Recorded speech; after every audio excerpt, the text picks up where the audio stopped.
Hey guys, it's Davita with WTI. I cannot tell you how happy I am that I have this set of 4 aluminum bowls for the kitchen. I am in love with them. So I use them mostly for food storage. I use them also for mixing bowls, but I love preparing my salads ahead of time, putting them in these bowls, and then having my salad throughout the week that's already prepared.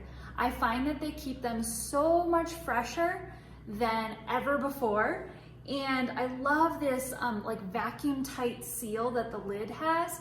It really makes your food super, super fresh. So I have been loving using these. It has some really cool features as well. The bottom is kind of like a non-skid. It's made out of, I think, like a silicone material.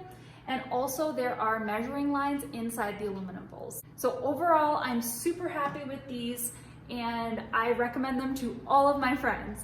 And that is my point of view.